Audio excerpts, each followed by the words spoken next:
I started with one person with a broken laptop, and now that person is training other people. One secret I would be like, people should always come over projects. I had to reframe and think, actually, it's not a problem. It just this is a different culture, and we need a different system. We can't apply the same systems that I'm applying in India, or when I go to the US with the US clients, or with the European clients. We need a different system here.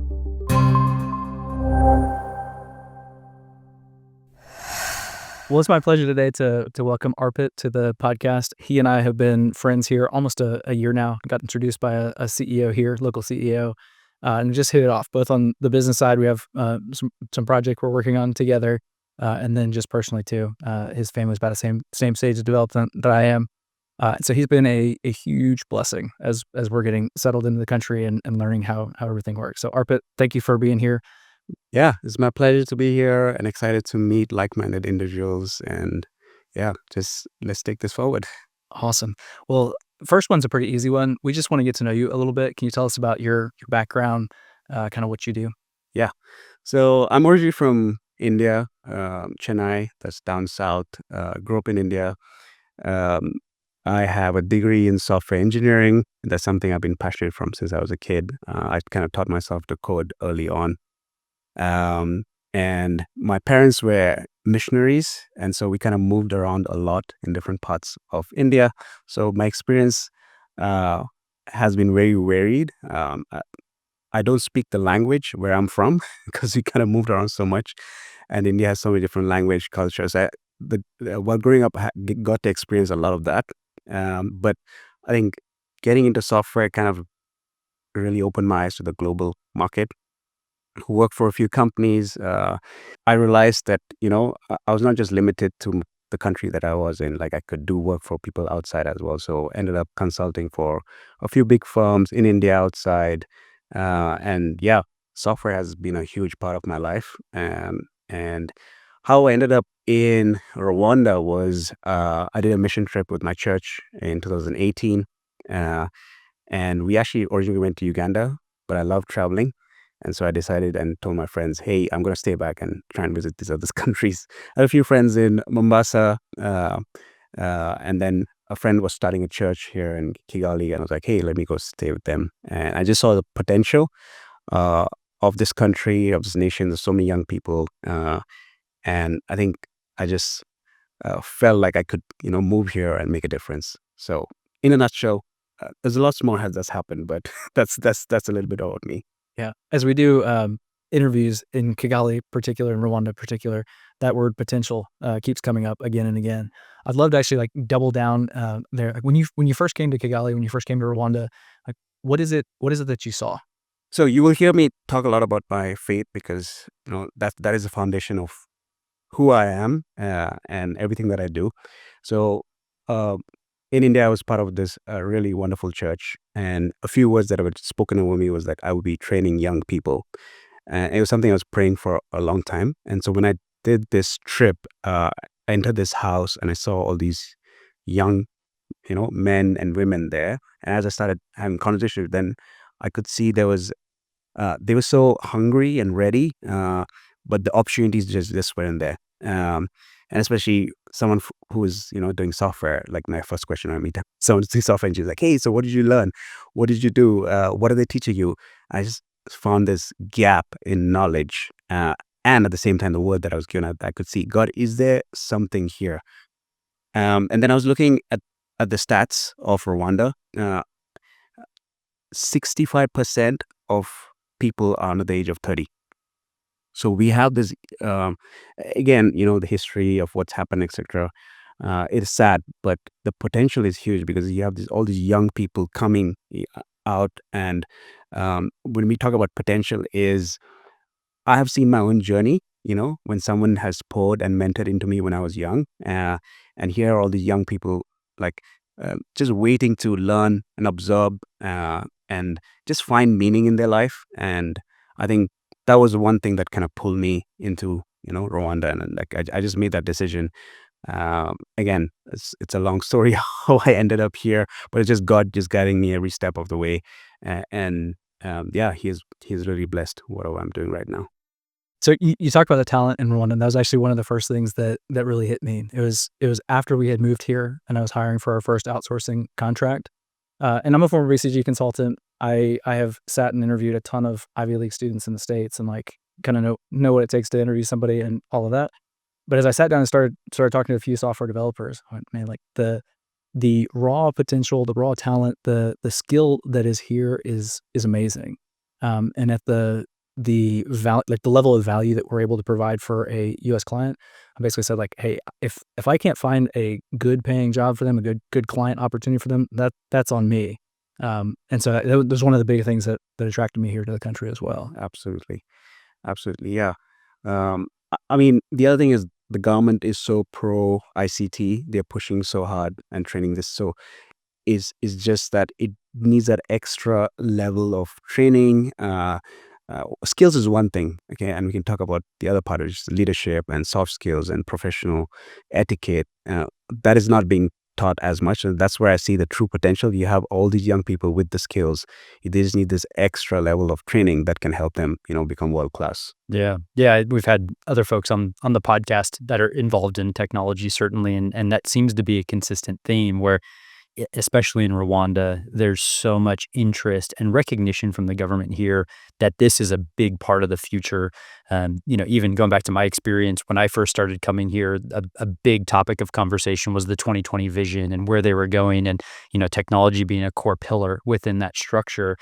And kind of whether it's technology or any other industry within Rwanda in particular, there's support from the government to say this is important. There's eagerness from young people to be a part of that, which are all really important, ingredients to this recipe. The challenge is having a level of excellence, a level of experience, and that's something that you can provide in this context to say, yeah, let's take your eagerness, let's take the government support, let's take this mixture and let's turn it into this amazing thing that really can be impactful. Yeah, you're speaking the language that I talk. Yeah, absolutely. And as a Christian, I believe that the bar for excellence is really high. It's not just in your skill, but the way you treat people. The way you do things, the value you bring to clients. You don't just do the bare minimum. You just go above and beyond. And just came naturally to me. I like, man, there's so much potential. All these young people, all they need is just, hey, how do I take this skill and use it not to just earn an income, but actually to bless others, because we need to pass on what has been given to us, right? We need to steward that well. And absolutely, like the visa process was so easy for me. Again, when I first came, the first thing I did was research, go to all these entrepreneurs group, and uh, people was struggling to get their visas, but because I was coming from, a software background, I think it was just straightforward and easy. I immediately got for 2 years. They came to my office, they checked my credentials. I had a degree, I had office space, and this is my plan. I didn't even have real projects. It was like, but the fact that it was, related to ICT and technology, they were like, yeah, we see your credentials, we see the potential that you can bring to the country. It was easy setting up the business. All of it was just straightforward. And so, yeah, I absolutely agree. That level of excellence is report. Yeah, and I love how you frame the excellence there too, because I think we've all come from a background of consulting and done, you talk about BCG and these big projects and you do these deals, and it's funny, my framework for coming into this was always, you know, y- no one's life was ever changed by an SAP project was a joke that we said forever, right? You do these projects, you can be cynical and jaded, and it's like, well, no, actually, your life can be transformed through a properly executed project. That's where, like, if we can really solve a customer problem, like you take a legal consolidations implementation, like, okay, bringing together accounting data. It sounds really boring. If you do the job well, all of a sudden the controller gets to go home at month end, quarter end, year end at a reasonable hour. They get to be a better husband and wife. They get to be a better parent. And there really can be an impact through a level of excellence of caring that the work that you're doing really does solve the problem. Absolutely. And a lot of our staff originally were still studying and working, uh, and they didn't have even the money to fund their education. And this actually, bring them on would actually help them give a healthy environment where, like, okay, I'll give you the flexibility. You go study, but give me, 3 or 4 hours of your time. So if one, you can pay for your studies at the same time, work for me, and by the time you graduate, you are, a ready employee. I think that's one of the ways that has made a huge impact on, the people that we hire. Yeah. I love talking to people who are actually doing the work, right? You're not just in Kigali, Rwanda. You have a background in multiple nations. You actually have a team that's in multiple nations today, and you have this focus on raw talent. Take raw talent and turn it into folks who are able to deliver amazing experiences for clients. Can you unpack the secret sauce just a little bit? Like, what's it actually take to make that happen? I think the first 2 years was a huge learning curve for me. So it's not like I came in ready made and I just knew exactly what to do. One, I'm coming from a very different culture. We have a lot of similarities, Asian and Africans. Like, it was very family oriented, and the focus is more on relationships than the work ethic part of it. It's like I need to maintain relationships or this other part. But so it was a huge learning curve. I think the first 1 or 2 years. I had to reframe and rethink how I was doing things. Um, Again, India has been through 50 plus years of working with Western clients and outsourcing. So it's like really fast paced. Things need to get delivered on time, etc. So when I came here, I had to really, readjust the systems that I was used to, um, and adjust it to the market. Things that look like a problem to me, uh, I had to reframe and think, actually, it's not a problem. It just, this is a different culture and we need a different system. You can't apply the same systems that I'm applying in India or when I go to the US with the US clients or, with the European clients. We need a different system here. And um, the values don't change, but the systems can change. Uh, Here, I needed to spend more time training up people. Uh, Again, not skills, the professional aspect, leadership, taking responsibility, all of those things. And so I don't know if there's really a secret sauce. I think every market or place, you just have to, adjust those systems, but you keep the main core vision and values consistent. Um, this- One secret I would be like, people should always come over projects. And I would rather have someone who is, ethical, honest, and is just needs more time to gain that skill, and they add a lot more value than someone who's like super smart, can get things done, but it causes more stress for me at work because I don't know where the project is at. And I think that is something we purposely implement in our company. Like, not just skills, we also look at your attitude. Are you someone who's willing to learn, self-learn?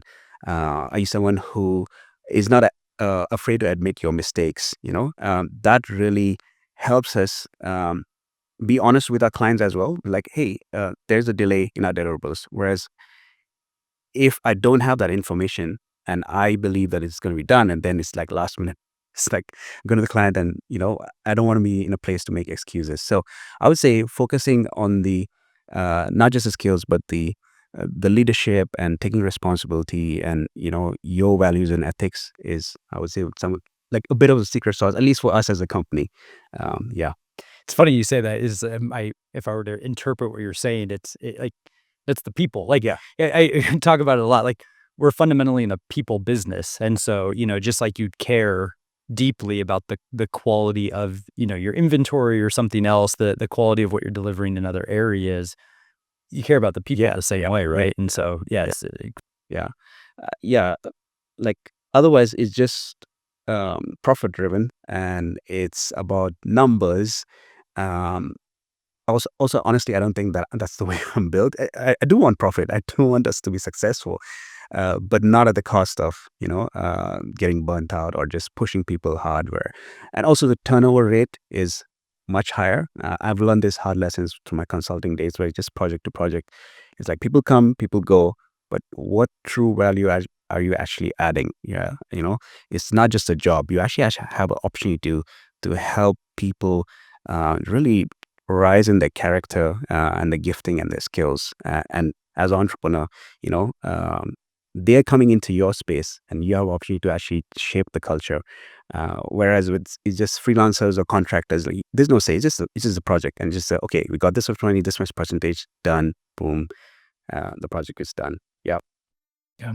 One of the things I love about your model is the level of intentionality you have in integrating faith into the work that you're doing. We've been talking a lot like inside of the business, what it looks like to develop people, but I know you have a lot of vision for even in the community, more broad people development. Tell me, like, what are you doing in that space to develop people more broadly? Your faith is a huge part of who I am. I think being a Christian has really shaped my worldview. There was a season in my life where, even though I was a Christian, like, I didn't really know what that meant. It was quite selfish. It was, like I said, I was a consultant and I was just doing project to project. It was like, how much can I push to get more money? And, and then God just put this crossroads in my life through a series of events, and he kind of challenged me, like, you're sort of living for yourself, and you say you want to change the world, you want to make an impact, but this is not how you're going to do that. It's always going to be through people. And what she actually did was he took away all my projects. Okay, there was a season in my life where when I moved here, I had to start from scratch. um, I lost all my consulting gigs, etc., and I just had to really learn, okay, God, what are you trying to show me here? And the one word he gave me was train. I was like, but I don't have projects. Like, what am I training them for? It's like, no, just train, take people. You see these people in need, and you say you want to make an impact. Go do this. And I started doing that for a year. It was the most frustrating season of my life because, again, cultural differences. And I'm like, okay, let me train them and let me go try find projects.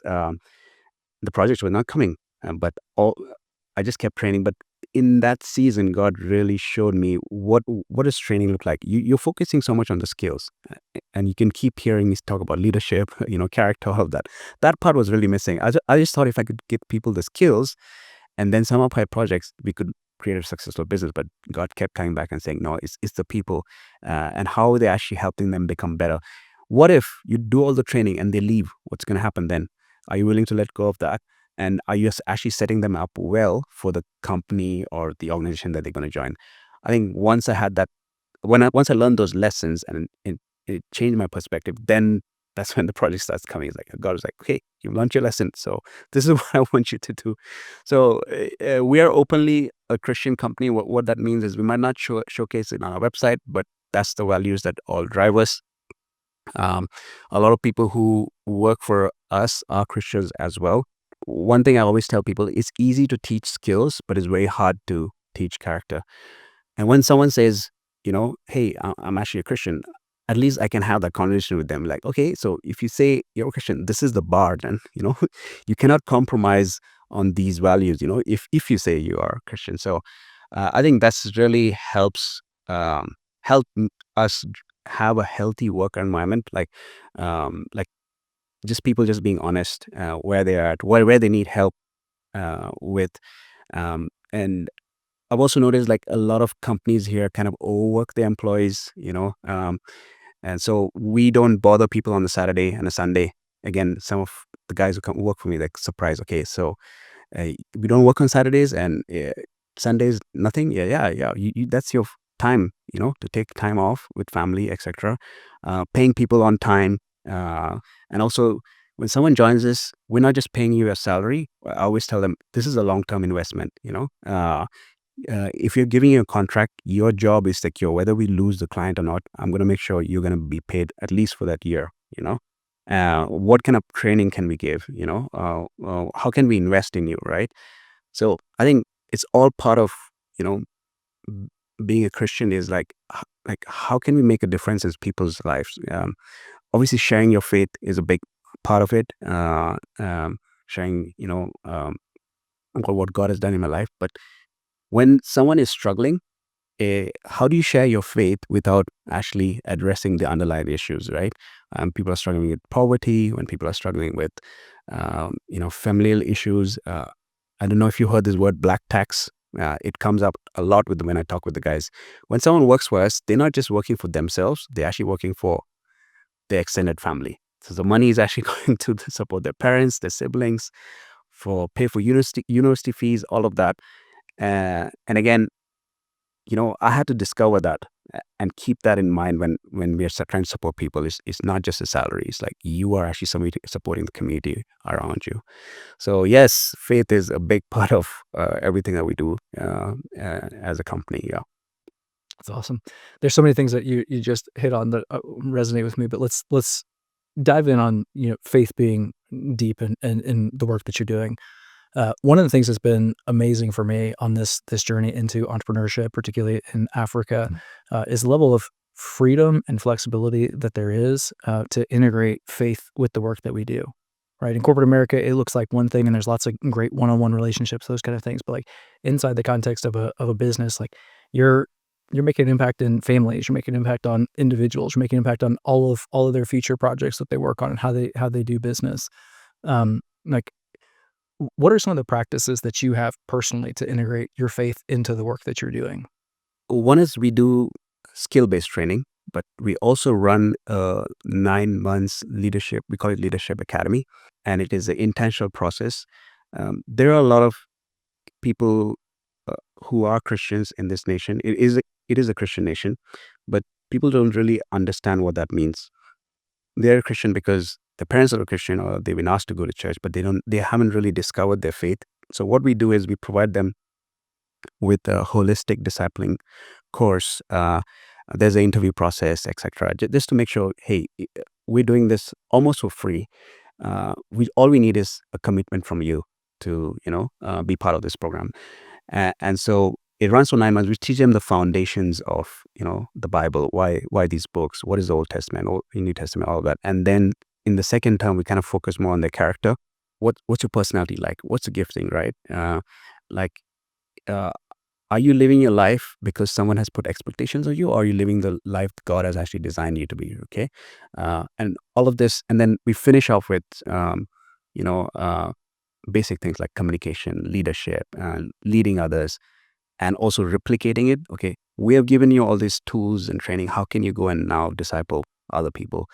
And so we offer this. This is more intentional, but there are obviously a lot more subtle ways because not everybody is a Christian.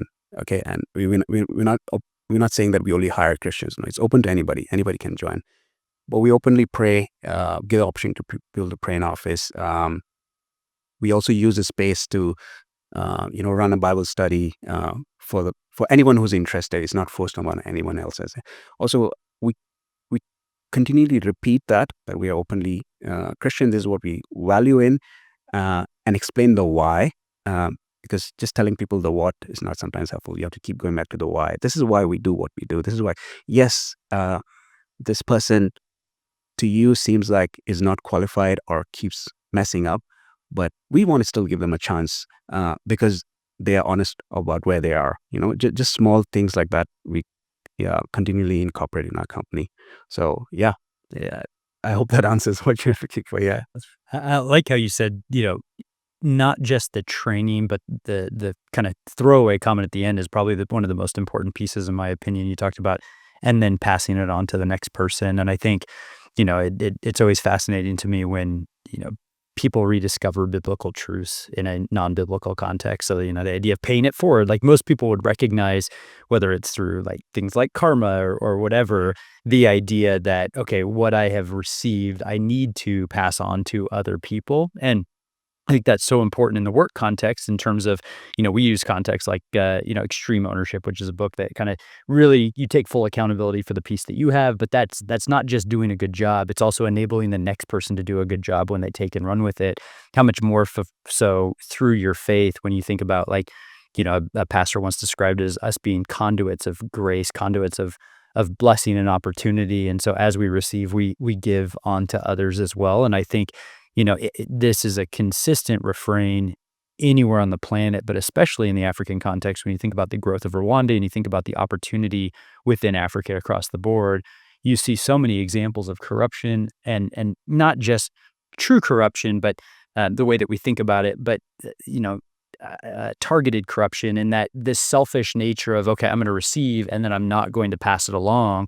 And how do you really create generational transformation? It comes from enabling and helping understand that it true success is passing that on to somebody else. How have you seen? So I say kudos to you in that, and that, I think that's the right way to think about it. How have you seen that play out in the time that you've been here? And what are some of the examples of that downstream impact that you've been able to see play out? So I started with one person. with a broken laptop, and now that person is training other people. He's a Christian, a believer, someone I really trust, um, and so um, we have a DNA that says raise the next. Okay, so all this gifting and all this leadership and all this talent has been poured into you. Now it's hard for us to scale because I can't just before it was fine. It was just me and 10 guys. I can do one-on-ones and kind of do the training and all of that. But now that we're trying to, we've hit like 28, almost 30. It's hard for me to sit down with everybody and have that conversation. How can we help you? How can you help you grow, right? And it's just amazing to see these young men and women now, after 2 or 3 years of just being with us, now passing on the same thing. And now the conversation is more like, okay, how can we make this better? And we sit around a table and discuss who's doing well and who's not, and how can we help this. I think that's been the biggest win for me.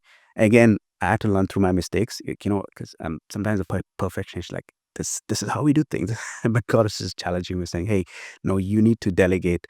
And you say raise the next, but you're applying it only to people directly under you. But you also have to have a mid-level, leadership team around you that you also raise up so they can actually replicate, because that's more sustainable. So I think a few people that really stand out is I have a young guy. His name is Eves. Yeah, just seeing his passion to learn and grow. Like he's someone who's like, I can just be really honest where he is at. Not only does he take that and learn, he actually goes. I made him the HR because he's really cares for people. Like he takes what our values we have and then speaks into others. Like, guys, this is why we are doing this. And that's just been wonderful for me to see, and also taken off a lot of the burden of trying to raise so many people to the next level. Yeah, I can personally speak for him. As we were going into the review cycle this quarter, Yves helped our HR guy put all the processes in place. So he's paying it forward across other businesses as well. Yeah. Let's dig in now. We've talked a lot about kind of why you're doing what you're doing, where you're headed, some of the opportunities that are there. Talk to me a little bit about the challenges. You've started up a business in multiple countries now. You talked about the first year being really difficult. What was it that was a challenge? What did that look like? I think scaling is always a challenge. How things work when there's 10 employees is very different once you double. I think I've read in a book, like every time you double, you need to change your systems. So right now, the biggest challenge is we're doing all this training. So if I count, we've actually trained over 120 people to 150 people in the last 5 years. And I would love to, and not just take 10, 20 people at a time, take at least 30, 50 people. But the way it works right now is the profit from the business sort of funds this training. We can't take everybody, and we try and take the best if we could, right? So the two ways. One, we're finding it challenging to actually scale up the training, and the other one is we also want to be a place where we just give jobs to people as well. So because a lot of people come in with the expectation that if I do this training, I'm going to get a job. But I don't have enough projects to kind of give everybody a job. So I think that's something we're still trying to figure out. Do more biz dev, connect with businesses in the US, in Europe, and in India, and bring in more projects. The other one, this is a bigger vision that we have, and this is a separate business. It's called the Forge. We don't want to just limit ourselves to just software development. We want something more holistic, community driven. So we're looking to buy around 10,000 square meters of land and start a community hub where the software part will be integrated to do all the training, but also be a sports center. Because one of the gaps I noticed, especially when you're young, right? You have family, school, and that's it. Anything else, if you want to go to the movies, you have to pay. If you want to access this, play football, everything you have to pay. And young kids really don't have that opportunity right now. And so I think that is something we are just having faith for. And it's called the Forge right now, Forge Community Center. So it's going to have an event space, a sports center, and the training center for software. We also want to do some sort of agriculture training. So my father-in-law, Nate Kempton, he's been here more than 12, 15 years, setting up huge farms. And I know the government also is focusing on being self-reliant, and he knows farming techniques um, that are that are natural and help you produce more crops per hectare than uh, the normal way of farming, and just teach that and impart those skills to people. So yeah, there's a lot we want to do, but yeah, this is where we are at right now. That's awesome. So let's talk. Like one of the things that we want to do is want to make connections. So like, who is it that you're looking for to be an amazing partner? Maybe we start on the client side. Like, who's your ideal client? Like, what pain points do they have that when they feel these things, they should reach out to you? The core business is a software business. So any business, any software business that is, um, want excellent service, again, outsource. So I think in the advantage for US companies or European companies is like you could cut costs significantly. Uh, and uh, if you're impact driven and especially if you're faith driven, you have an opportunity to make a huge difference here in Africa. Because right now we're in Rwanda, but we do want to expand to rest of East Africa, Tanzania, Uganda, and Kenya, because we have connections there.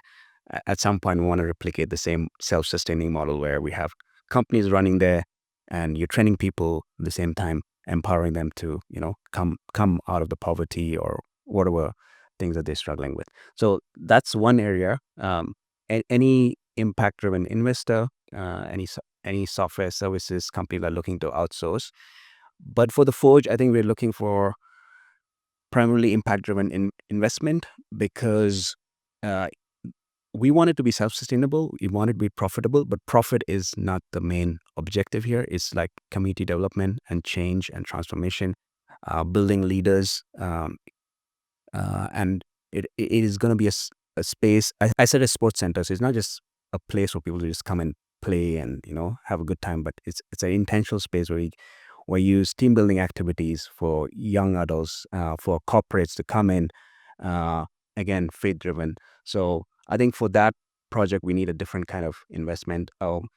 We have managed to raise money for the land, almost 300,000 internally. Again, this was something God challenged me on. Like, before you go look outside, you need to bring the money from within. And I think the whole project we have roughly estimated around 2.5 million, including land development, all of this. So yeah, those are the kind of people I'm looking to connect with and hopefully partner with, and they see the vision and they want to make an impact.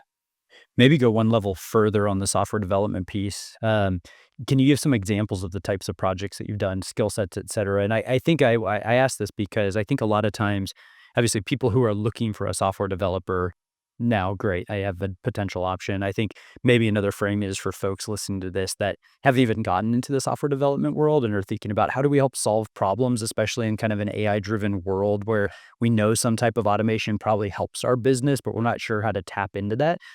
Describe some of those ways that you might be able to help out someone who's not coming specifically for software development, but more how can we take technology to improve our business? Absolutely. Um, so um, I think I'll give some examples of companies we work with and how that could actually have an impact. So we are working with a big healthcare startup in the UK. It's a software for the NHS, and it's a very complex um, software, a lot of data entry. But what we're doing is we're using AI to cut the time that it takes to enter data.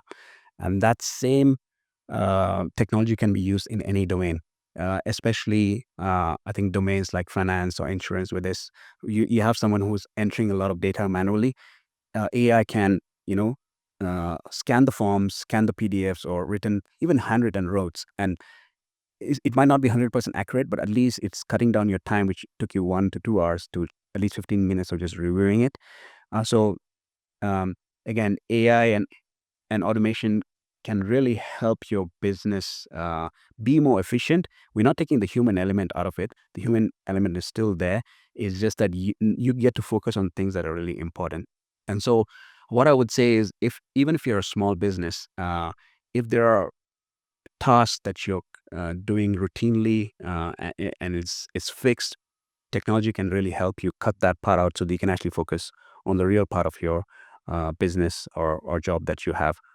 Um, we can build anything. So from mobile apps to even simple tools. And, and again, the way I would look at software is it's not to take the human element away. It's actually to make your business better and help you generate more revenue with all these tools, because tools will help the people involved just be more efficient.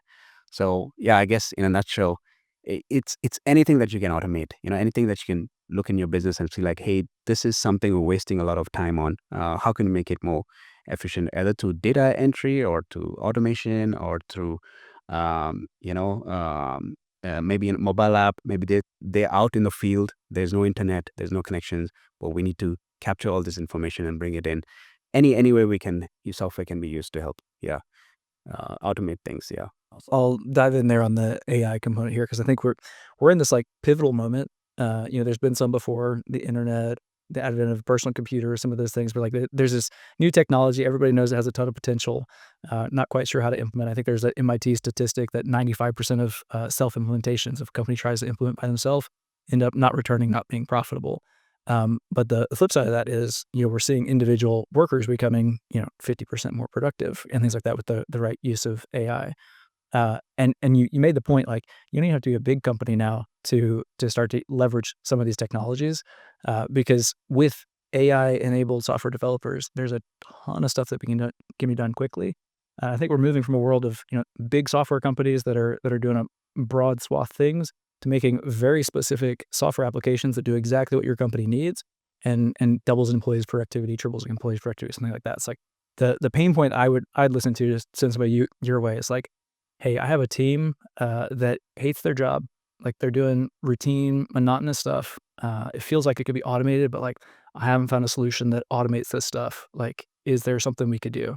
And 90% chance they sit down with you for 60 minutes and you have a good solution that would work and fit into the budget that they have too. Yeah. And just to add on to that, what AI also has helped is cut the cost down.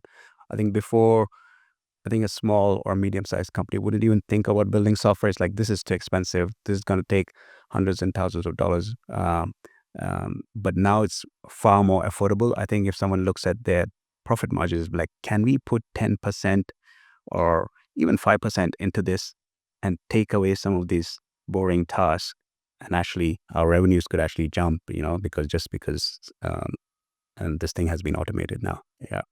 Awesome. So how do people get in touch with you? So our website is 7xhq.com. So you can either go to the website or you can directly email me at hello@7xhq.com. We actually just did a whole new website. So it has all our story, some of what we have shared on the podcast, all our employees. We're still putting a lot of case studies, and yeah, that's the simplest way to get in touch with me. Or you can even find me on LinkedIn. My full name is Arpit Jacob. Yeah. Great, Arpit. Thank you for joining us. Great to have you here. Yeah, I think it was great having you guys as well. Thank you.